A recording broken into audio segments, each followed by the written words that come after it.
Bonjour à tous. Oui, c'est bon au niveau du son, là, on est bon? Ouais. Ok. On est bon. Vous m'entendez? On peut l'applaudir, s'il vous plaît.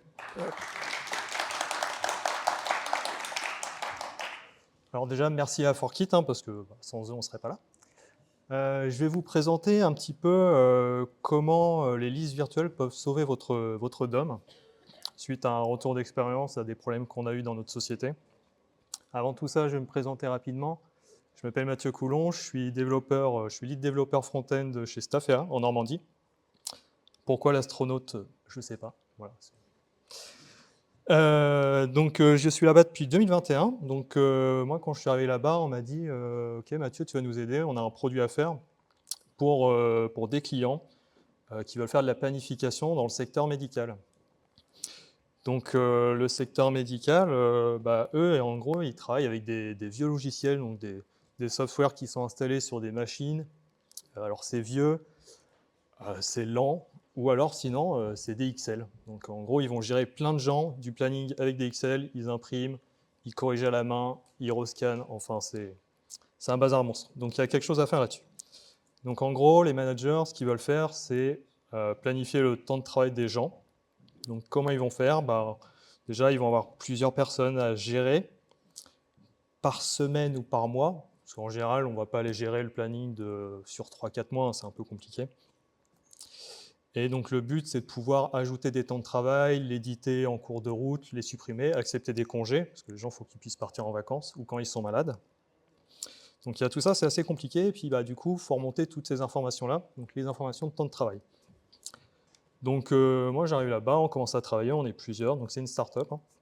Donc il faut faire assez vite quand même. Donc en 2022, on arrive à une première version qui ressemble un petit peu à ça. Donc là, on se dit, ouais, c'est un peu costaud quand même, mais il fonctionne comme ça. Donc en gros, une ligne, ça va être le contrat d'une personne, et la colonne, c'est la journée, tout simplement. Et chose assez particulière, c'est qu'eux, ils vont fonctionner avec des codes au début. Donc ils vont avoir des RH, bon ça c'est pour les temps de repos hebdomadaires, AS1, allez savoir pourquoi, mais en gros ils ont leur code, chacun vraiment en fonction de l'établissement, ils ont un code spécifique. Bon. Après, on va voir par la suite que quand même, les gens, ils aiment bien avoir les heures de début et les heures de fin. Puis après, ça peut aller plus loin dans le détail. Donc, on a cette première version. Donc, nous, on la déploie en production. Et du coup, comme je disais, on a une cellule par jour par personne. Puis, le client, pour le moment, il est content. Donc, on continue. On a notre première version qui marche bien. Tout est OK. Et ensuite, donc là, on nous dit qu'il y a une roadmap sur 2-3 ans. Donc, on continue d'avancer. Donc, qu'est-ce qu'il faut de plus? Il nous demande des marqueurs, des indicateurs. S'il y a un commentaire, en fait, des fois, ils vont dire telle personne va devoir travailler plus longtemps, donc on met un petit commentaire, donc nous, on va mettre un petit point bleu. Comme ça, le manager, il sait qu'il y a un commentaire, il va voir dessus, il a l'info, puis il peut passer à autre chose. Le but est vraiment d'aller au plus vite pour lui, que ça soit le plus simple possible. Un petit marqueur rouge pour s'il y a des chevauchements d'horaire, si une personne a trop travaillé la veille et du coup elle n'a pas eu assez de temps de repos. Donc en fait, tout ça, c'est géré en fonction des contrôles qui sont mis en place, en fonction en général de la loi et des conventions collectives des différentes sociétés. Puis après, un petit point jaune pour du warning pour diverses raisons. Donc comme on dit, il y a le code, il y a le temps de travail, enfin le temps de travail, l'heure de début et l'heure de fin. On va avoir du coup après, dans tout cet ensemble, des compteurs pour savoir à la fin de la semaine ou du mois, les gens combien de temps ils ont travaillé. Parce que comme il y a des contrats hebdomadaires, il faut qu'ils puissent savoir combien de temps ils travaillent. Après, on va pouvoir regrouper toutes ces choses-là en fonction de telle personne, dans quelle unité de travail elle est, en fonction de ses qualifications. En fait, on va voir, nous, par la suite, on a vu que chaque établissement a son fonctionnement. Donc, il faut qu'on arrive un peu à faire en sorte que tout le monde soit content, et sans que ça soit un sapin de Noël non plus. Parce qu'il faut que ça soit raisonnable. Et puis, du coup, tout ça, c'est géré via des interactions sur les cellules, des clics gauche, droite, multisélection, tout plein de choses. Du coup, on arrive en 2023-2024 à une nouvelle version qui est déjà beaucoup plus complète. Et là, on se dit, ouais, il y a un paquet d'informations quand même. Donc là, pour le moment, nous, on est OK, on est content. Donc, on déploie cette nouvelle version en production. Bon, il y a eu d'autres déploiements entre-temps. On n'a pas fait 1 an de travail, puis on a tout envoyé en prod. On n'est pas fou. Le client était content. Donc, du coup, nous, on se dit, on continue, on a une roadmap, on y va. Puis bah, là, on reçoit un appel. Et là, le client, bah, en fait, il y en a un, il n'est pas content. Et du coup, il commence à nous dire, bah, c'est lent. Il commence à cliquer à droite à gauche, et dès qu'il veut faire une interaction, en fait, tout est lent. Donc, nous, on se dit, bah, c'est bizarre, ça marche, quoi. Il nous dit carrément que son navigateur, il freeze, et voir que le navigateur, il crache complètement. Donc, nous, on se dit, bah, pourquoi bah, ça marche chez nous. Pourquoi ça marcherait pas chez lui? Et du coup, on se rend compte que les premières erreurs, bah, c'est que notre environnement de développement, bah, il avait peu de données. Nous, on jouait avec, parce que bah, on développe, hein, donc on n'a pas le temps de se mettre en charge de remplir nos bases de données, de plein de données, sauf faut qu'on avance vite. Donc en gros, nous, on gérait à peu près 80 personnes, donc on mettait des petits jours à droite à gauche, quelques commentaires, mais vite fait, puis on continuait d'avancer. Puis nous, bah, on est une start-up, on est dans une grande ville, on travaille avec des bonnes machines, des bonnes connexions, donc on se dit, bah, c'est bizarre, ok. Puis après, on compare avec l'environnement utilisateur. Bah, lui, en fait, il gère entre 80 et 300 personnes. Donc déjà, on se dit, mince, on n'y est pas du tout. Puis il nous montre un petit peu comment ça fonctionne chez lui. Puis bah, lui, il y a des commentaires, il y a plein d'anomalies, tout est rempli partout. En gros, il utilise bien notre application, donc en soi, on est content, mais ça ne nous arrange pas. Puis après aussi, on fait un peu des speed tests chez eux pour voir les connexions. Souvent, c'est des zones un peu rurales, excentrées des villes, donc les connexions pour des grands bâtiments avec plein de PC, ça, c'est pas terrible. Et puis, bah, les PC, c'est pareil, hein, souvent c'est des vieux Windows. C'est pas très, parce qu'il n'y a pas forcément tout le temps beaucoup d'argent, donc c'est toujours compliqué. Donc nous, on commence nos petites recherches. Et enfin, on se dit, bah, on va reproduire l'environnement. Donc on reproduit, on met un paquet de données, on met le maximum, tout ce qu'on peut. On fait nos tests, puis bah, ça y est, on obtient le même résultat. Nos navigateurs, bah, ils freeze. On se dit, bah mince, nous on a des bons PC, qu'est-ce qui se passe? Et du coup, on se dit, bah, performance, bah, tiens, il y a un petit outil dans Chrome, c'est Lighthouse. Donc si vous ne connaissez pas, vous allez au niveau de la console, dans les onglets, il y a un petit truc Lighthouse, ça permet un peu de tester les performances de son application web. Plutôt pratique. Et du coup, bah, comme vous le devinez, le problème, c'était le DOM. Donc le DOM, pour résumer vite fait, pour ceux qui ne voient pas trop ce que c'est tout ce qui est l'arbre HTML dans votre page web. Donc littéralement, c'est les tailles HTML, tout l'arbre, bon, tout ce qui s'affiche. Donc voilà. Et du coup, Lighthouse, il dit quoi? Bah alors, en vrai, Lighthouse, j'ai pas tout mis, parce qu'il m'a affiché plein d'autres choses bien rouges. Mais en gros, ce qui va nous intéresser, c'est le Avoid an excessive DOM size. Et là, on voit 39 817 éléments. Donc en gros, dans ma page DOM, j'ai 39 817 nœuds HTML. Donc c'est par exemple une div, un span, un texte, vraiment, c'est une balise simple. Et en gros, ce qu'il nous dit en dessous, c'est que bah, ça prend de la mémoire au niveau du recalcul des layouts et compagnie, c'est un peu compliqué. Donc ça le ralentit fortement. Donc on va un petit peu sur le site de Google, et puis il nous dit bah, qu'ils mettent des warnings à partir de 809. Là, nous, on est à 39 800. Et il met une erreur à partir de 1300. Alors on se dit, on est foutu. Mais bon, après, Google, il est un peu strict quand même. On va se rendre compte après, je vais vous montrer qu'autour de 9000, 10 000, on est quand même pas trop mal, ça fonctionne bien. Donc, je vais vous montrer un petit peu. Alors. Ah là là. C'est bon. Hop. Alors, ah ouais, j'ai ça par contre. Bon, on va dire que ça fait à peu près le taf. Donc là, en gros, on est à 80 personnes affichées. Je représente en gros notre application, mais en plus simple pour que ça soit plus facile à exploiter. Donc, il faut juste que mon curseur. Donc voilà, j'ai 80 personnes et je ne suis pas sur le bon. Voilà. Là, je suis sur la bonne liste, pardon. Donc là, j'ai 80 personnes. J'ai le nombre de nœuds que j'ai mis là-haut. Là, on voit qu'on est quand même à 5000, mais c'est fluide. Moi, j'ai ajouté une petite action. Quand on clique sur une cellule, ça la supprime. Donc là, littéralement, dans mon JavaScript, c'est un gros tableau avec plein de données, puis on va au plus simple. Donc là, quand je clique, bah, ça se supprime, il n'y a pas de souci. On voit le nombre de nœuds qui disparaît. Donc là, on est à j'ai dit 30 personnes. Donc on va tester un petit peu. Alors déjà, dans mes cellules, j'ai pas grand-chose, j'ai juste un code. Du coup, nous, on va ajouter des petits marqueurs, comme on a dit. Donc en gros, un marqueur, bah, on va en mettre 3, et idéalement, il faut les aligner. Donc on va mettre un petit displayflex en plus. Donc déjà, on va rajouter 3 nœuds, plus un quatrième qui encapsule le tout. Donc il faut dire déjà qu'il va y avoir 4 nœuds par cellule, par personne, par jour. Du coup, là, on va voir, hop, on passe déjà à 9000. On a quasiment doublé. Puis après, on se dit, bah, on va mettre la date de l'heure de début et l'heure de fin. Hop, 11 900. Voilà, du coup, on va scroller. Au niveau du scroll, on est toujours bon, il n'y a pas de souci, 30 personnes. Par contre, quand on clique, voilà, on sent déjà qu'il y a une légère lenteur qui commence à se faire. Donc ça, d'accord. On va faire un petit test, on va mettre, là je suis à 30 personnes, on va monter à 70. J'ai testé 300, c'est pas une bonne idée. Hop, on est déjà à 27 000.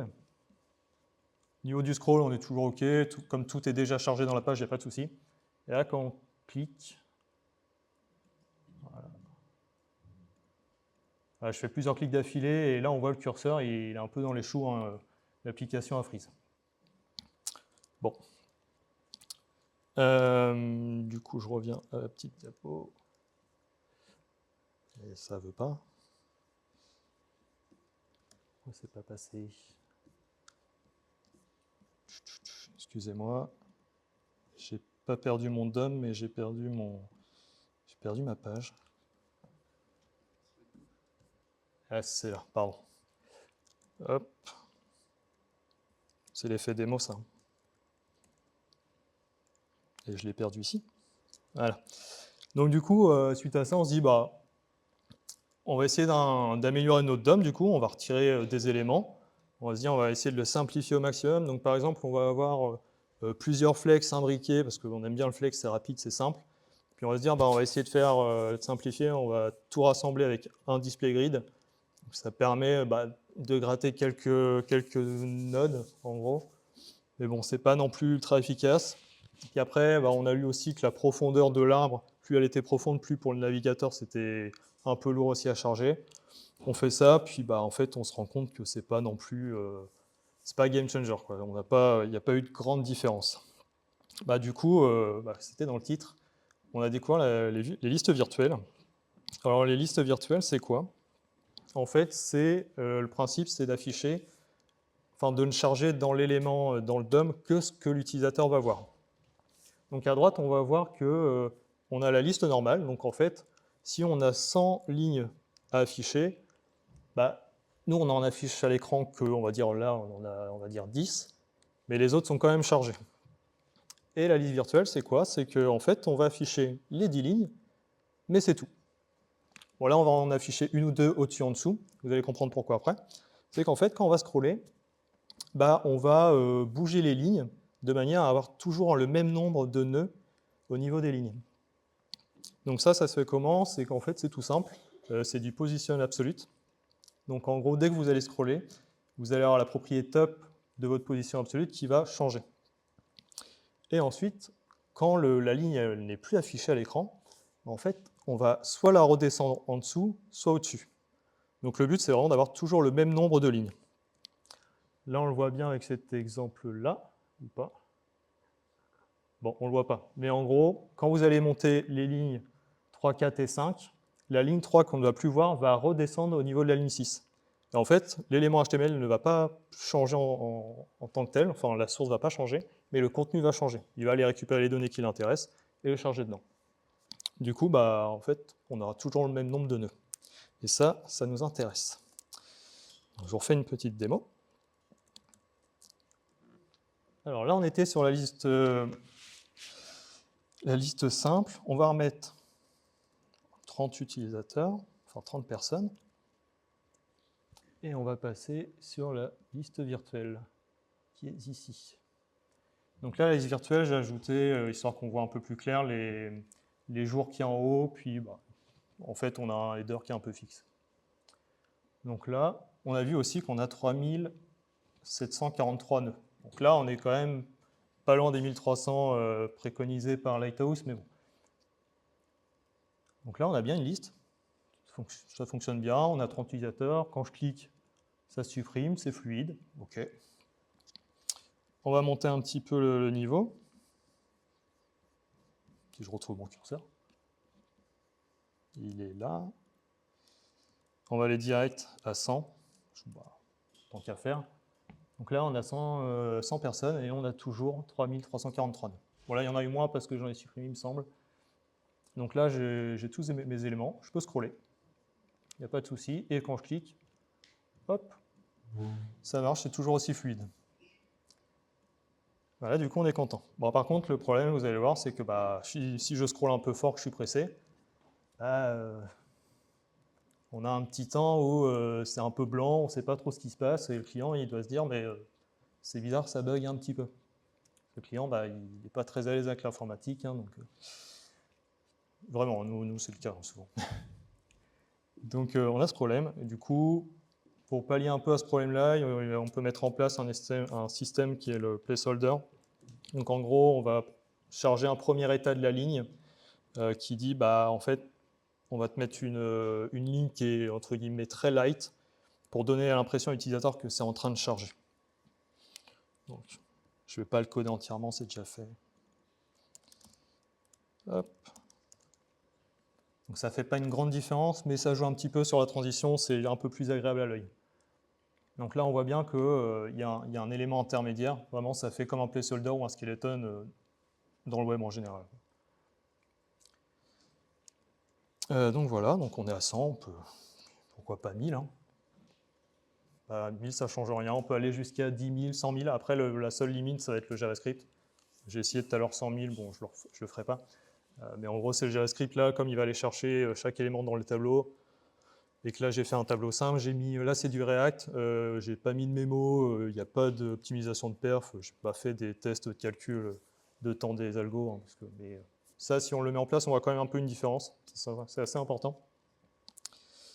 Donc voilà, il faut que je retrouve ma diapo again. Il faut que je retravaille mes transitions. C'est pas terrible.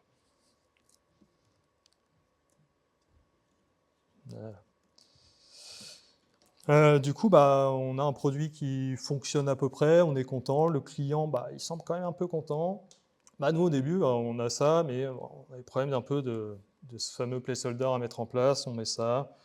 Donc, du coup, on se dit, on va essayer d'améliorer. Donc, on va optimiser le JavaScript, comme je disais tout à l'heure. Donc, on va vérifier les temps de calcul des algorithmes, parce qu'on travaille beaucoup avec des tableaux. Donc, ça a l'air de rien. Pour changer les tableaux en D7, etc., ou des maps, ça peut quand même pas mal changer. L'optimisation du CSS aussi. Ça a l'air de rien, en fonction des propriétés utilisées et de la complexité, si on met plein de flex d'affilée avec des choses un peu imbriquées, ça peut vite compliquer. Puis toujours essayer de réduire le nombre de nœuds. Une fois qu'on a acquis ça, on se dit, bon, on ne va pas mettre, par exemple, 4 flex pour juste centrer un texte. On essaie de trouver des alternatives un peu plus simples et plus efficaces. Après, sans ça, on a toujours la liste virtuelle quand même qui nous a bien sauvés. Et du coup, quand on est une startup, c'est quand même bien pratique de se dire, ça fonctionne, on peut aller plus loin, plus rapide, on sait qu'on n'aura plus de soucis de performance sur ce sujet.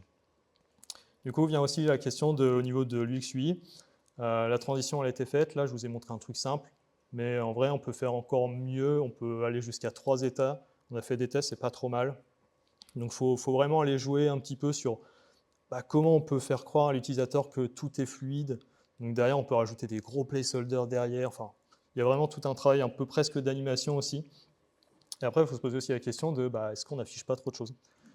Et en fait, nous, au début, le client, il voulait afficher un paquet de choses. Donc, on a quand même fait des concessions, mais on a réduit au maximum pour éviter de charger son DOM, quoi. Puis finalement, nous, on a accepté cette transition qui était un peu moche. Parce que, en vrai, le client, il était carrément content. Lui, ça fonctionnait. Et pour rappel, le client, lui, il vient d'Excel. Hein, donc, un Excel, des vieux logiciels, on lui donne ça et il est quand même carrément content. Je vais vous montrer un peu quelques librairies. Alors moi, j'ai principalement testé sur React parce que je ne fais pas d'Angular ni de Vue. Enfin, j'en fais plus. On a React Window et React Virtualize qui sont un petit peu les premiers qui sont vraiment apparus, qui étaient assez costauds. J'ai l'impression qu'ils sont plus trop maintenus. J'ai testé, la démo là, a été faite avec Virtuoso. Donc Virtuoso, il est assez complet, il y a pas mal d'options, donc c'est assez intéressant. TestRec aussi, il en a fait. J'ai testé, bon, la mise en place est un peu différente, c'est perturbant, mais après ça marche. Globalement, sur les 4 librairies que je vous ai données, au niveau des perfs, elles font toutes à peu près la même chose. Les seules différences vont se faire sur les options. Donc ça, après, c'est à voir. Je vous mets quelques noms pour Angular et Vue que j'ai trouvé. Honnêtement, je ne sais pas ce que ça vaut. Mais bon, après, vous tapez liste virtuelle sur Internet, vous allez en trouver. Que ce soit pour des librairies front-end classiques ou React Native, je crois que c'est natif dedans, il me semble. Donc après, à vérifier, mais il y a toujours des alternatives faciles.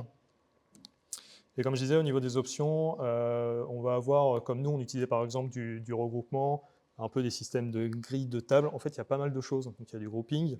Donc, on va regrouper par éléments et lui, il va tout de suite bien le gérer. Tout ce qui est sticky, donc avoir un en-tête qui est fixe, un footer, des lignes, colonnes. Après, bah, là, on a fait de la virtualisation en vertical, mais ça fonctionne aussi en horizontal, etc. Et du coup, ça inclut tout ce qui est infinite scrolling, comme on peut retrouver un peu dans, même ne serait-ce qu'un chatbot et compagnie. Donc ça, on va retrouver pas mal d'exemples là-dessus. Donc ça, c'est super intéressant. Si vous voulez, je peux vous montrer rapidement. J'ai le temps. J'ai le temps ou j'ai pas le temps? Montrer 2 minutes? Oui. Allez, une minute. Je l'ai là. Et en gros, là, on est sur Virtuoso. Donc on a... alors là, c'est beaucoup plus fluide parce qu'il y a beaucoup moins de données. Mais en gros, on peut faire quand même pas mal de choses. Comme je disais, il y a le footer. Ouais, donc en fait, on arrive à la fin tout de suite. Là, du coup, on peut ajouter des actions. Soit on va recharger d'autres data, soit mettre un bouton. Ouais, là, par exemple, on a l'exemple. Donc on arrive tout en bas. Bah, il va nous dire bah, on peut en charger plus. Il en charge. Bon, ça se fait beaucoup moins. Maintenant, c'est plutôt automatique. Mais globalement, là, on voit à gauche qu'il y a encore pas mal de choses. C'est assez complet. Et donc, c'est tout bon. Je trouve mon curseur. Et voilà, du coup, est-ce que vous avez des questions?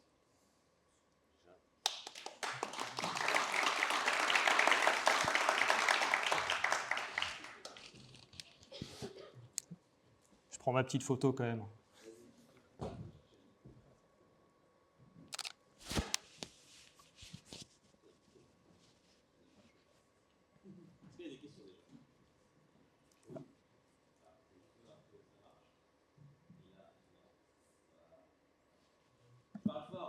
Attends, sinon, il y a celui-là, je crois. Test. Ouais.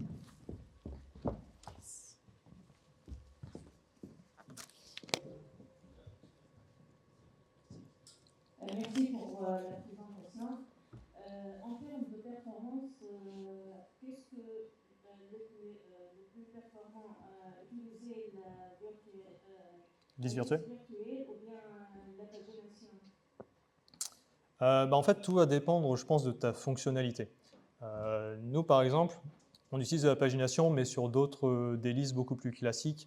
Des CRUD, par exemple, où on va avoir une liste de personnes, on veut éditer le nom, prénom, la pagination, c'est OK. Là, nous, l'inconvénient, c'était que le client, il a besoin d'afficher quand même pas mal de données, il va beaucoup bouger, et en fait, c'est le manager dans les centres médicaux, en fait, c'est pas que son taf. Lui, il doit aller sur le terrain, il doit voir les gens. Donc, en gros, quand il va devant son PC, il sait que, hop, il va scroller, il va aller chercher telle personne, il sélectionne, puis voilà. Donc, si on lui dit pagination, en fait, il ne va pas savoir. Par exemple, on a Jean-Michel, il est dans l'unité 4, je sais pas. Et nous, si on faisait de la pagination, potentiellement, il serait à la page 3. Mais comment lui va savoir qu'il est à la page 3? Donc à moins de mettre de la recherche, donc nous là-dessus il y avait de la recherche aussi, mais l'avantage au moins des lignes c'est que il peut vite le retrouver, et tout de suite c'est beaucoup plus fluide en termes d'utilisation. Donc la pagination je dirais que c'est plutôt mieux pour tout ce qui est CRUD, ou alors plein de données où on n'a pas besoin que ça soit totalement ordonné.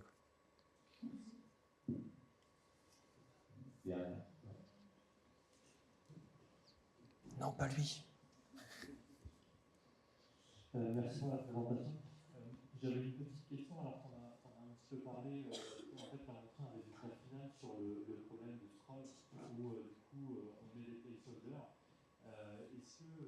des alternatives dans les listes qui permettraient d'avoir un rendu encore un peu plus sympa. Parce que bon, là, voilà, on voit que dès qu'on se met à scroller rapidement, ça reste un petit problème visuel. Est-ce qu'il y a des choses comme étendre la quantité d'éléments qui sont visibles, mais bon, selon la vitesse de scroll, il y aura toujours un problème Oui.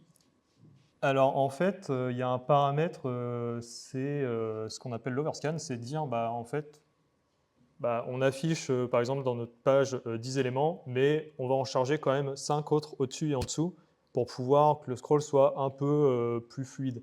Mais nous, on a fait des tests un peu. En gros, nous, ce qu'on fait, c'est qu'on affiche 3 éléments au-dessus et en dessous pour que ça paraisse un peu plus fluide, mais ça reste quand même compliqué parce qu'il faut charger une ligne entièrement, surtout en React. On a fait des tests, nous, on reste à 3. On a fait 10, par exemple, je peux te montrer rapidement. Si je m'en sors, c'est pas là, liste virtuelle. Là, par exemple, au niveau de mon code, l'overscan, je crois qu'il est à 5. Mais en gros, ouais, l'idée, c'est de dire on va charger d'autres éléments en amont, et comme ça, quand on scroll, il sera déjà chargé. Après, le problème de ça, c'est que maintenant, on a tous des trackpads assez vénères où quand tu scrolls, en fait, ça, tu vas vouloir, ça va te charger, on va dire, 100 lignes. L'avantage, c'est que les utilisateurs souvent n'utilisent pas le trackpad. Ouais, donc c'est ça. Après, il y a une autre solution aussi, c'était de forcer le scroll. Donc en gros, c'était de dire, on va catcher l'événement de scroll et dire, en fait, on va réduire la puissance du truc. C'est horrible.